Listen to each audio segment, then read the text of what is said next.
Push you on.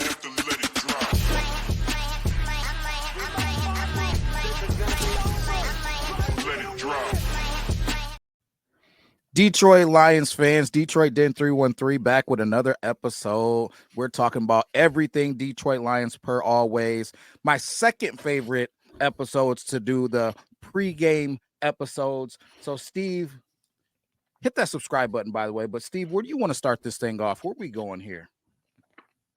I'm going to ask a question. It might not be a popular question. It might be a question that a lot of people don't like. Is this a must-win football game? You're asking me right now? Yes. I don't think it's a must-win football game by any means. We've already made it to the dance. And that's like you said, checkbox number one. Make it to the dance, or as Coach Glenn says, make it to the tournament.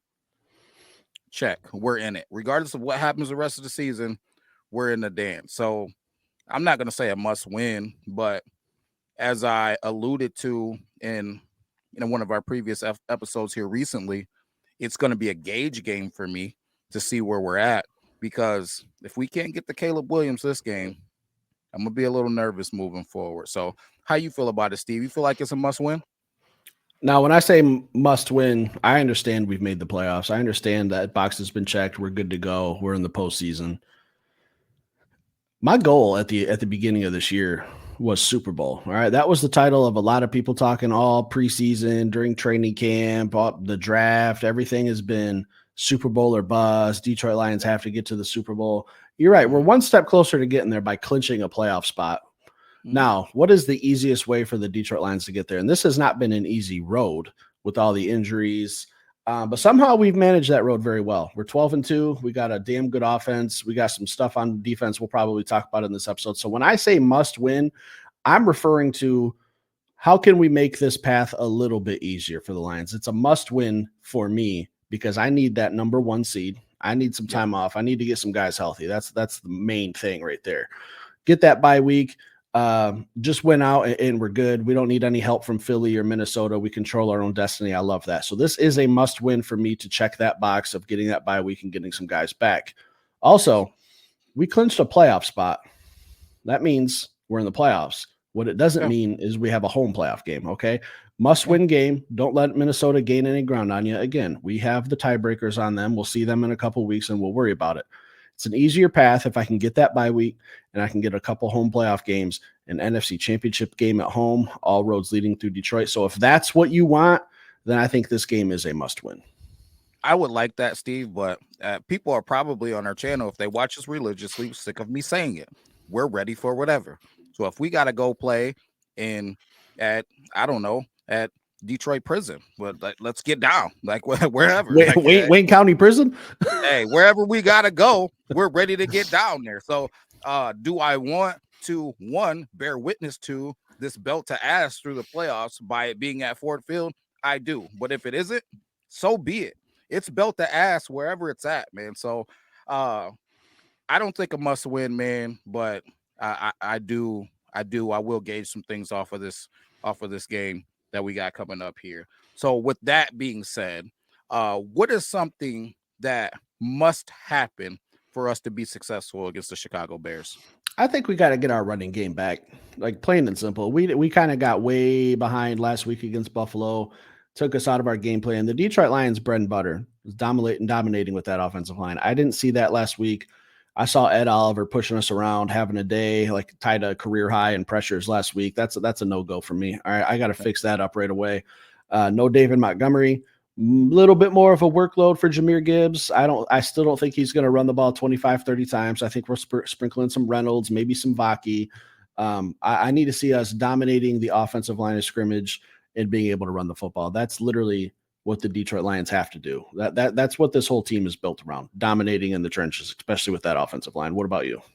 I agree with that, man. I think that's what put us behind last game when we tried to run the ball initially. The Buffalo Bills busted us in the mouth, and I felt like they won the line of scrimmage on both sides of the football. But not gonna cry over spilt milk, as they say.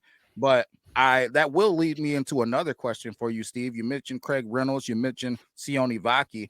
Who are you more excited to see, and who do you think is going to get the workload as RB2? It'll probably be Craig Reynolds. He's the veteran. He's the guy who's been on the team longer. He understands the plays. Vaki's a freak. He's an athlete. He could play a lot of different positions. But just the track record that Reynolds has, like, this is a guy, I say it all the time. Dan Campbell trusts him. All right. I'm always going to bring it up. When we talk about Dan Campbell and trust, playoff game last year against the Tampa Bay Buccaneers, 4th and goal from the 1. Who's in the game? Craig Reynolds. Nobody thinks that they're going to run the football. Everyone thinks Craig Reynolds is in the game. This is going to be a known passing play. No, he turns around, hands off to Craig Reynolds, touchdown, big moment. That's where I said, dang, like, that was a big moment. That was like a get out of town Craig Reynolds type thing if he does. So if William could just not die on air, that'd be great. But, I apologize. It'll be Craig Reynolds. What do you think? Hey, I think you're dead on, but I think football a lot of times is based on this right here. A kind of a pass the torch play or a pass the torch situation. Somebody gets banged up, you get the torch, and then you never get it back, or you do something special. I think Sione Vaki is one of those type of guys who could do something special. Now, I'm not betting on it. I don't know one way or another, but based off his college experience, playing multiple positions, kind of being that Swiss Army knife, doing some cool things in the preseason, he's a guy that I could see making a play in the passing game, having some type of crazy freak run that makes people ooh and ah and say, hey, we got to get this guy some more carries. Battling with Craig Reynolds, maybe he kind of takes that thing over, maybe not. Yet to see. I'm excited to see what happens between those guys here on Sunday afternoon. Here's kind of my concern is we've seen Detroit running backs the last few years. We could go all the way back to Williams, Jamal Williams. I almost said Jameson Williams, but that's not what I meant. Jamal Williams, like broke Barry Sanders' single season touchdown record. The O-line broke that record. Right, absolutely. But I mean, he was the guy that got the glory. When I see David Montgomery and what he was very good at is I always trusted David Montgomery when it's 3rd and 1, 4th and 1, pound it in the A gap, get that yard. Do you think that Jahmyr Gibbs could do something similar like that? Because I don't think Jahmyr Gibbs is as strong as David Montgomery, but he's got that freak speed. We talked about the 4th down decision a couple of weeks ago with the toss play. Like you said, limit what you have to do on offense. If you have to do too much, that's what the defense's job is. Let's not help them out. When I could just turn around, hand the ball off to number 5, and I know he's getting at least 1 yard, that makes me feel comfortable. Do you think that that's something we could be losing without David Montgomery for the rest of the season, potentially? I say yes and no. I think that Craig Reynolds could come in and do that job right there. I think that's right up Craig Reynolds' alley. But there, let's go into story time. Let's go back way back. Make some s'mores. Story time. Yeah, absolutely. Yeah, let's go back. Let's go back in time. Let's go to Barry Switzer. Let's go to Oklahoma State. Shout out to Malcolm Rodriguez. Let's go to Oklahoma State. Let's go to RB2 out there in Oklahoma State. Lead back Thurman Thomas. And these guys are talking about, Lord, please, do not let Thurman Thomas get hurt, because we do not want to see that backup who was Barry Sanders at the time. Now, here's what we have in Detroit right now. David Montgomery, Chuck Bruce, Knuckles is gotten banged up. Now you're going to have to deal with a guy who can hit a home run at any moment. I think that our play calling could change just slightly. I think that the opportunities for big time home runs is going to change just slightly. I'm not saying that Jahmyr Gibbs is a better back than David Montgomery, but if I was banking on which one was going to hit a home run per opportunity, I think that it's Jahmyr Gibbs 10 times out of 10 if I'm betting, and that's what I'm looking for now. I don't think that he's going to get a crazy volume of touches. He's not going to be touching it 25 times, 30 times, but I think his volume is going to increase. And with that said, shots on goal, we could see some exciting things out of him. That's what I'm looking for, electricity. So this could be a bad thing for the rest of the league. Him getting, it's not going to be anything crazy, but him getting 5, 6, 7, 8 more carries, 8 more touches per game, it could be exciting. It could be explosive. It's something I'm looking forward to. Steve, you think we got some home runs in the works? I sure hope so. We'll talk about the Bears in a minute, but I don't think Jahmyr Gibbs is even going to touch the ball 20 times. Okay. I think if he gets around that 17, 18 mark, that's going to be fine. I think we'll run the ball around. Is that running and passing? Yeah. 18 total touches, somewhere around there. And then I think Vaki and Reynolds will probably split 12. If it's 8 and 4, 6 and 6, I don't know. Don't care. But I think we got to get our running backs involved. We want to establish the run game. That's the bread and butter for the Lions. Here's my next question, William. Fire. And I heard this driving home on 97.1 The Ticket while I was driving home today. I feel like there's still a stigma hanging around Jared Goff about how he can't play outdoors in bad weather. I thought we put that to bed in the first Green Bay game. I thought he played phenomenal. Might not have threw for 500 passing yards and 5 touchdowns like he did last week, but that's still kind of the story that I guess is hanging around. So how do you feel about Jared Goff, the last, hopefully, shitty outdoor weather game? Do you think that that's something that should be a factor or even talked about? I'm just going to say this, and it's going to come out a little bit more during the episode, but Jared Goff has one of the biggest chips on his shoulder of anybody in the NFL. I think Jared Goff is ready to play in hell if we need to. I don't think it really matters. He's got something to prove, man. He's sick of people dogging him. He's sick of people trashing him no matter what. From Coach McVay to everybody who jumps off the bandwagon every time that he gets sacked. Oh, he can't be mobile. He can't do this. He's not any good or whatever. I got people telling me how trash Jared Goff is, and he just threw for 500 yards and 5 TDs. And people are saying, man, we need to get a look at Hendon Hooker. What world are we living in? Like, what's is this the Matrix? Like, what? I'm confused, man. Like, 12-2 football team, William. We're in trouble. 12-2, threw for 500 yards and 5 touchdowns, and we need to look at somebody else. We need to draft somebody. We need to give Hendon Hooker a look. Some of the things that I see in the comments, some of the things that I see on Twitter, I just don't understand. I'm not going to bash anybody, but it's perplexing to me. I will say that. Jared Goff is going to be just fine outside. We've practiced outside all week. I know we're supposedly an indoor team, but this is Michigan. It does get cold here for those who don't know. So I think we're going to be just fine. It'll just be another opportunity for us to prove ourselves. Let's talk about these Chicago Bears, William. They gave us a pretty good game last time on Thanksgiving. We were able to get that monkey off of our back, but there's some things I see from the Bears. Again, I'm going to say the same thing we said in our Thanksgiving Day episode. I think they're a better football team than their record reflects. They have a new coach now. Matt Eberflus got the can after that Thanksgiving game. They're officially eliminated from playoff contention. We kind of talked about this off air a little bit. How much do they have to play for? But what I see out of Caleb Williams, and I saw this last week, is this dude seems just mentally drained. All right, I think he's had a rough rookie year, number 1 overall draft pick. I don't think it was going how he expected or the Bears expected. I'm not saying he's not going to be good, but I saw him go to the sidelines at the end of the game last week, and he just kind of like, he was the most fun. Yeah, like as a pro, you gotta shelter that. All right, you gotta box that up somehow because your teammates see it, your fans see it, your organization see it. What I saw, being unbiased as a Lions fan, is that dude is emotionally just drained. Mentally, he's just tired. He's fatigued. Like this season is worn on him. How do you think Caleb Williams is going to play come Sunday? Listen, bottom line is this. The dude's been sacked 58 times. He's the most sacked quarterback in the NFL. He's back there running for his life. It has been a rough season with head coach getting fired to just the whole Chicago situation just being very troubled. But I still respect his game. I see a lot of special things still that he can do. He hasn't been consistent yet, though. That's something that he has to figure out. I hope he never figures it out twice a year when he's playing the Detroit Lions, or a third time if they make it to the playoffs. So, but other than that, I see a lot of talent from him, man. I respect his game. I think that at some point he is going to figure it out, but it's not looking good right now. But the Chicago Bears team is a team that I still respect, man. They got a whole lot of talent on this team. I think that, just like you said, they're way better than what their record is on any given day. They can get hot and do something special. So we got to come out and punch these guys in the mouth. Yeah, and I've even seen an interview with DJ Moore. Couldn't think of his name for a second. DJ Moore, this guy's talking about his vacations coming up. Like, I think this whole team is just checked out. I think the expectations for the Bears, I know there's some psychopaths in this world that were predicting them to go to the Super Bowl. I wasn't quite that high. I thought maybe they could sneak into a wild card. The NFC North still ours. Let's not kid ourselves.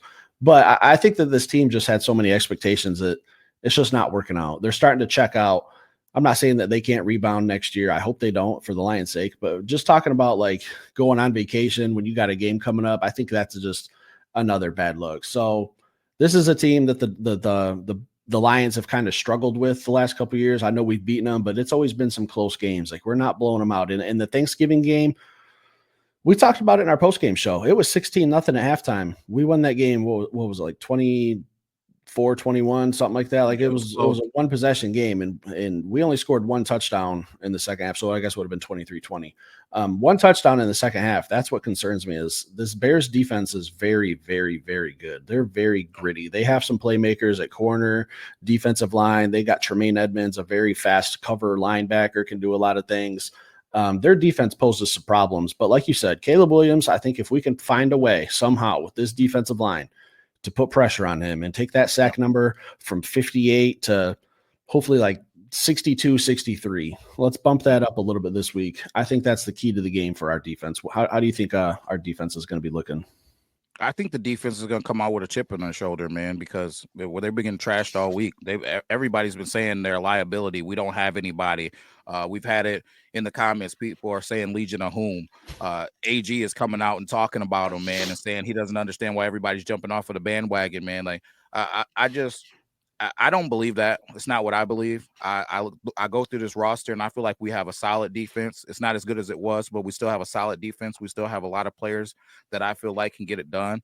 The D line is the thing that's the lightest to me, but I feel like we have a very serviceable starting D line with one or two replacements. Then it gets thin. I will say that, but going against the Chicago Bears and keeping it on that, they're banged up too. A guy that I really liked coming out a couple drafts ago, Jaquan Brisker on the IR. Their offensive line beat up. I think their center is out for sure. They've been doing a little roulette with their left tackle too. I can't think of his name. Yeah. They got Braxton Jones is beat up. Who's the other one? Tevin Jenkins beat up. So these are guys that are questionable. So that's 3 linemen out of the 5 starting linemen that are, one's out for sure, their center, and then the other 2 are questionable on whether or not they're going to play. So if they are playing, they're not 100%. That's obviously part of the reason why they're probably giving up so many sacks, and they're pretty young too. So listen, we should be able to get out after these guys. We should be able to cause some havoc with this D line, or however Aaron Glenn wants to do it. He's done it with stunts. He's done it with blitzes. If Melifano is coming back, I know he's going to be on a snap count, but maybe we get to see him get in and do what he does best, man, blitz that quarterback and get back there in that backfield. So I'm excited to see what this defense does. I'm excited to see what this whole team does, Steve, because to me, I remember what they used to say about Tom Brady. When Tom Brady lost, you didn't want to be that team that they were playing the following week. Well, we lost last week, and I don't think that you want to be the team that is playing against the Detroit Lions this week, no matter who you were. It could have been Patrick Mahomes. We're going to come out with a fire, ready to prove that we are still the number 1 team in the league, regardless of the injuries. I think I saw something earlier in the year that the Detroit Lions have never lost back-to-back games since like 2022 or something like that. Since I think we started out 1-6 that year, and then we went on that streak, almost made the playoffs. I think somewhere in there is when that stat started being tracked, and so maybe someone can leave it in the comments and verify that for me. I might not have it completely right. That we have not lost back-to-back games since we started 1-6. In that 2022 season. So we lost last week. I think the talk of the town, like you said, has been the defense. They've been getting called out. You know, they have Twitter, they have TikTok, they have Instagram, they have all that stuff. They see everything being said. Will's dying again. We'll get through it. We're gonna get there. They see everything that's being said, and I think they took it personal. And real quick, I think Penei Sewell took some things personal too, because I'm sure that he didn't really love how that offensive line played. I'm sure that they got a stern talking to, and he had a little message for the fans. Yeah. And I was mentioning this the other day, and I absolutely slaughtered the quote. I apologize for not being prepared. The real ones know we're going to find a way. And if you want to keep questioning, then go ahead and just hop off. You'll see what happens. That's the leader of the Detroit Lions. That is my absolute favorite player. It's going to be hard to beat. My favorite part of game day is after they do some special. Tom Kennedy, you hear that? You hear that, TK85? Hey, TK's not on the team right now, so it's all right. He understands. He knows my love for him. But after some special teams drills and pregame stuff, you know, once they finish it all up. Penei Sewell comes onto the field. You don't even have to say anything. Everybody just knows. Gather around number 58, and he's going to get the boys ready to go. And it sucks when you're there. You can't hear what's being said. I don't usually see it until like later that night. But I'm like, that's what he was saying, man. Like, I'm hyped up. Let's go. That's my favorite part. If he's got these guys right, that offensive line, our defensive line, that's going to be the keys to the game. Here's another question for you, Will. I saw that I don't know if it's on Brian Branch, calf, limited practice the last 2 days, listed as questionable. Same thing with Ife Melifonwu, questionable. Graham Glasgow, questionable. Do any of those 3 question marks concern you at all?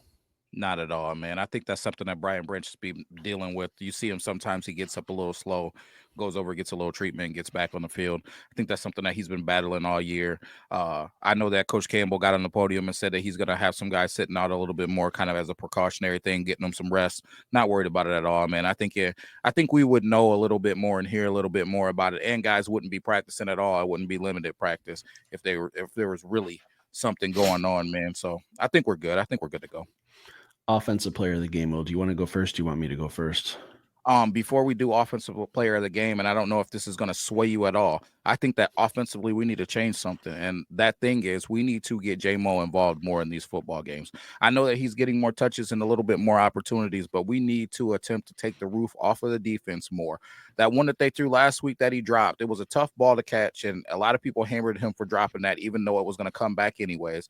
It would have been a hell of a catch, because the way that it was leaking out was not the way that he was leaking to catch it initially. Then he had to go find it. It was the guy was catching up and hitting him in the back. That was just a tough catch to make. But I don't understand why we don't have at least one of those a half, because if you watch how that play developed, he wasn't open. He ran by the guy while the ball was in the air, right? And then started continuing to create separation. He's a guy that has special speed. I don't understand why Ben isn't getting him down the field and taking down the field shots a little bit more often, man, because it seems like every time J-Mo is involved in football games, I feel like we're pressing to get him the ball. Like, you can see initially in the first drive, like, okay, this is a game where J-Mo is the main character in the game plan. The game where he got ended up getting in trouble and sat for the rest of the game when he tossed the ball at Stevenson. He was getting a lot of targets in that game, and you could tell that he was a huge part of the game plan going into that week. It's got to be every week that he has to be a threat out there, and we got to throw the ball up to him and just take a shot. I'm not saying it once a quarter like I would somebody like Randy Moss, but once a half, I feel like it isn't too crazy, man. He has to know that he has to be a defender. If the situation looks bad, at a minimum, he's got to bat that ball down. But man, those could be momentum changing plays, man. Like, no different than guys like Tyreek Hill, bottom line. So Jamison Williams, your player of the game? He's not my player of the game this week, but yeah, but he needs to get some more targets down the field, man, period. Now I'm kind of scared, because I thought for sure you're going to, so maybe I should go first so you don't steal my guy. Go ahead. Sam Laporta, offensive player of the game. I think nobody really talks about Sam Laporta that much anymore, man. I feel like he's had a very, very quiet, decent second half of the season. He might have got a slow little start, sophomore slump, whatever you want to call it. I don't care. We're winning football. What position does he play? Tight end, wide receiver, fullback. He could do a little bit of everything. Doesn't matter. Never heard of him. Wing back, if you went to Monroe High in the 1990s or early 2000s, the most powerful offense known to man. Is he a rookie? No, but I think Sam Laporta he don't get talked about that much this season. I feel like he's just kind of flying under the radar. But the second half, I've started to notice Jared and him getting back on track. I think Sam Laporta has a huge game. All right, I don't like to predict these huge games too much, because I really put myself way out there sometimes. I'll say 8 catches, 112 yards, 2 touchdowns. Listen, Steve, if I'm picking a tight end to make plays for the Detroit Lions, it's going to be Sam Lagoda. I don't know who this Sam Laporta guy you speak of, but Sam Lagoda is a dog. I can see Sam Lagoda. I haven't called him that in quite a while. Maybe that's why he's been having such a slow start to his season, because I haven't called him Sam Lagoda. Man, I feel like he's picking it up, man. I feel like he's earning it back, man. Sam Lagoda, I could go with that, man, having a big game. I can see it out there in the cold, just a tough, gritty, tight end game, just making plays. I can see that, but I mean, I don't want to steal the thunder, but there's only one right answer for player of the game. With Knuckles being out, Sonic is going to put the boys on his back. He's going to do it for his brother. He is about to show out at Soldier Field, book it, over 100 yards, 2 tutties. He's going to have 50 yards receiving. He's going absolutely crazy in the Chicago Bears turf, man. Do you want to know why you could be right? I'm going to tell you exactly why you could be right, William. Talk to me. Because I had Jahmyr Gibbs on my fantasy football team, who is now officially eliminated from the playoffs. So it would make sense that Jahmyr Gibbs would go off once I get eliminated. So I'm all for it. It's all about a Lions win, not fantasy football. So defensive player of the game, who you got? I'll let you go first. Listen, defensive player of the game going against the Chicago Bills, going our Bears thing. I still got Chicago the Bills. Bills. It's Come on, man. burned. Get It's them out of your burned in head. my mind. Yeah, I Get them out can't, of man. there. They got space. They're taking rent in there right now. But listen, going against the Chicago Bears, man, in a nice cold 32-degree environment, I think that there's only one player of the game that comes to mind for me, and that's gonna be the guy getting all these sacks. I think Zadarius Smith is gonna show up. I think that he is gonna get not one but 2 sacks. Actually, I'll go 2.5 sacks because not only is he going to get 2 by himself, he's going to be in on another one that Al Muhammad gets. So Darius Smith is going to show up and show out at Chicago. Book it, defensive player of the game. Steve, who you going with? You're not going to like my answer, William. I already know. I already know that the backlash is coming, but I've kept this in my back pocket all week. It's all 11 guys on defense. All right. Listen, I know you're not going to like my answer. I'm giving a politician's answer for the first time. Our defense is banged up. It's been the story of all town of the town all week. You know, can this Detroit Lions defense carry him to a Super Bowl? All I need to see is 11 guys playing good football. That's all I need to see. I don't care who the pressure's coming from. If it's Zadarius Smith, if it's Mrs. Ford, if it's my wife, if it's one of your daughters, I don't care who's getting pressure on Caleb Williams as long as someone's doing it. I need to see this defense just kind of answer the call. This has kind of been the talk of, hey, how far can this defense take you? It's too banged up. They're done. Surrender, sell your playoff tickets. The Detroit Lions are done. We've heard it all. All right. I want to see whoever the 11 guys are on the field playing good football, getting a couple turnovers, getting some sacks, limiting the Chicago Bears offense. If you get down into the red zone, bend but don't break. Same thing as we did last week. Politicians answer, William, but this has been my thought all week. I just want to see this defense get some stops because we didn't see too many last week. I mean, that's fair, but I feel like this Bears team has allowed their quarterback to get sacked the most in the league. I just think if it's going to be guys getting sacks, it's probably I'd start with Zadarius Smith, so that's why I went that way. But I guess I will allow this politician's answer. But remember when we circle back to this come playoff time, and I'm trying to give politicians answers, and you're absolutely hammering me. But I do have another question that is kind of a off game day question, but it relates to the Chicago Bears and the Detroit Lions. So I would be remiss if I didn't ask this question. It's been a lot of rumors, and I feel like even this week I've seen it on Twitter more of Ben Johnson going to Chicago. Do you think that this could be a real possibility? And if so, does it scare you? No. I don't think that the Chicago Bears organization knows what they're doing until they do something like the Lions did, and they say, hey, Sheila is in charge now. All right, Martha's the owner, but Sheila's running the shit. Until something like that happens, I don't think that the Bears organization will be competent. I think that they have a lot of talent that's not being developed. That's coming from the GM hiring the wrong type of coaches, the wrong coaches hiring the wrong assistant coaches. It's a culture thing. It starts with the owner. Until they get that figured out, no, the Bears don't scare me. And I think if I'm Ben Johnson, is it interesting or intriguing to want to coach Caleb Williams with a Rome Odunze and the draft pick that they're probably going to have in the top 15? Yeah, it's intriguing. Big city, big market. Yeah, they check a lot of boxes. But Ben's kind of come out and said he wants to play for an organization that's run well. That's hard to do because when you're firing your coach, that's probably what's going on. So do I think it's a good fit for Ben?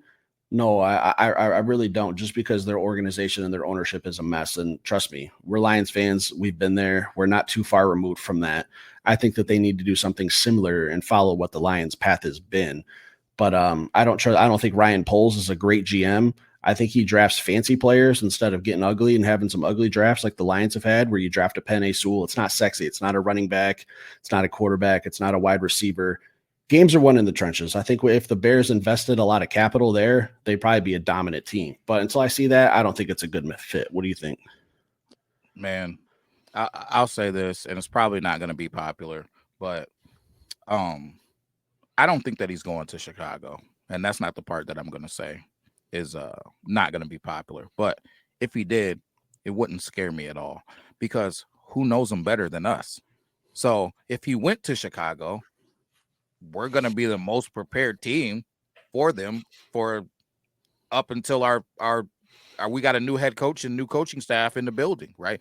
Tanner Inkstrand works with him like this, right? So does the Mark Brunell, JT Barrett, like, obviously Don't Coach mention Campbell. JT's name on this channel, William. He was Hey, short, and you know it. No, I got he was short, but I have to, man, because him and Hendon Hooker are jiving really well, man. And Coach Brunell speaks very highly of him, man. And you know what we say here at Detroit Den 313, that college stuff is in the past. Once you come to the Detroit Lions, man, it's all about the Detroit Lions, man. And they said he's been doing a good job. But all these guys are just locked in with Ben, man. So I don't even think that Ben would want to go to a place to where he had to deal with the Lions twice a year, man. It just wouldn't make sense to me. But if they did, so be it. I wouldn't be afraid for those reasons. There would be nobody that knows him as well as we do. And we have certain situations, man, that still worry me, like, not scoring a lot of points in second halves and stuff like that, where the Detroit Lions are putting up high numbers. We're averaging a lot of points, but we still have those lulls and moments, man, where we don't score. So that worries me a little bit. Hopefully we can fix that going into these playoffs. But yeah, for those reasons, I wouldn't be terrified. Like some people are saying, man, the Bears are talking about getting banned and I'm terrified about it or whatever. So I wouldn't be terrified. Final score prediction, William. I love this part because I know how much you hate it. Yeah. It brings me joy to watch you squirm. I should give it politicians. I just think that the team's going to play really well, and I just think we're going to win. It can only be one politician on today's show. No, I'll say, listen, this outside is going to be 32 degrees, so that might take a couple of scores away from us. It being a little bit cooler, not just us, but both teams. They might commit to the trenches a little bit more than they normally would. But bottom line, we've averaged about 33 points, I think 32.8 points, so about 33 points a game. I don't think it's going to be too much different than that. I'll say 31 points for the Detroit Lions, and I'll say the Chicago Bears at home find a way. They find a way to get 13 points, touchdown, couple field goals. That's it for the Chicago Bears. What do you think, Steve? That's nuts that you said 31, William. It's nuts. It's absolutely crazy to me that you said 31 because I'm seeing Kirby Joseph with a garbage time pick six to make this game 31-20. Okay. I think this game's a 2-score game. We're going to be right around that 33 mark. Like you said, I had that already written down on my notes right here. And I said, that son of a gun, he's going to say 31, isn't he? I know he was. And I almost switched it to 34 just to be different, but I'm not. I'm going to stick to what I had. 31-20. I think Kirby Joseph gets a garbage time pick six when the Bears are trailing and they're kind of chucking the ball deep. I think Kirb's going to get one. I've been calling for a defensive touchdown at home. I'll take one on the road against the Chicago Bears to give this defense a little life and a little momentum going forward. So 31-20 for me. I dig it. Anything else for tonight? No, man. I'm just excited to see these Detroit Lions to get down, especially this defense. Welcome back, Ife Melifonwu. Emmanuel Mosley didn't get a chance to talk about you this episode, but Coach Campbell said this was your best week yet. So praying that you can get out there, do your thing, and stay healthy. And let's just go, man. I want to see this defense show out. My last thing. End of the episode. For those of you who stuck around, much appreciated. Challenge is still ongoing. 8,000 subscribers before the calendar turns to 2025. I'll tell you right now, you guys made a bigger dent than I really thought you would. All right. You better get ready to get in the pockets. It's right there. I'm going to have it out next episode. I'm going to have it out. I'm going to hang it up behind me. A Brian Branch jersey and a $100 gift card to Fanatics. Get us to 8,000 by the end of the year, December 31st. Stick around, hit that like button, leave some comments, drop your score predictions, player predictions, all that shit. We'll listen to it all. We'll be back later with another show. Peace.